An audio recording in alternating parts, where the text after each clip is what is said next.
Russia Ukraine যুদ্ধের জটিল সমীকরণে যুক্ত হতে যাচ্ছে এক নাটকীয় নতুন মাত্রা।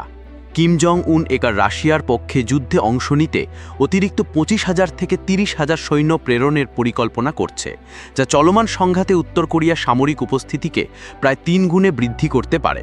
একটি গোপন ইউক্রেনীয় গোয়েন্দা মূল্যায়ন অনুসারে এই অতিরিক্ত সেনাদল আগামী কয়েক মাসের মধ্যে রাশিয়ায় পৌঁছাবে।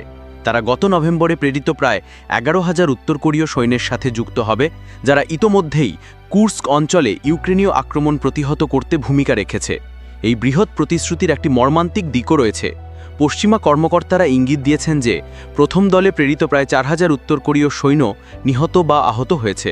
তবুও ক্ষয়ক্ষতি সত্ত্বেও রাশিয়া উত্তর কোরিয়ার সামরিক জোট ক্রমশ গভীর ও সুসংহত হচ্ছে। বিশেষজ্ঞরা এই ব্যাপক সৈন্য প্রেরণের পেছনে ভ্লাদিমির পুতিন ও কিম জং উনের মধ্যে সম্প্রতি দৃঢ়তর হওয়া কৌশলগত মৈত্রীকে মুখ্য চালিকা শক্তি হিসেবে চিহ্নিত করছেন। রাশিয়ার প্রতিরক্ষা মন্ত্রণালয় যুদ্ধ ইউনিটগুলোর আরও সুসংহতকরণে সক্ষম বলে প্রতিবেদনে উল্লেখ করা হয়েছে।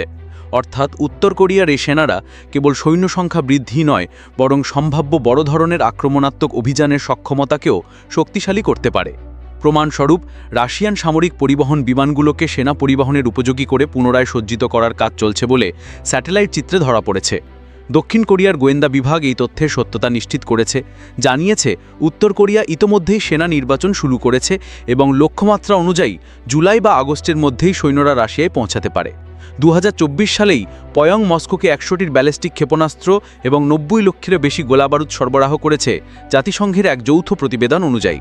আরও গুরুত্বপূর্ণ হল, ইউক্রেনীয় গোয়েন্দারা উত্তর কোরিয়ান আর্টিলারি প্রশিক্ষণ ম্যানুয়ালের রুশ ভাষায় অনুদিত কপি উদ্ধার করেছে। বিশেষজ্ঞদের মতে এটাই প্রমাণ করে যে উত্তর কোরীয় সেনারা রাশিয়ান সেনাবাহিনীর কৌশল, কমান্ড প্রোটোকল এবং ভাষায় প্রশিক্ষণ নিচ্ছে যুদ্ধক্ষেত্রে কার্যকর সমন্বয় নিশ্চিত করার লক্ষ্যে।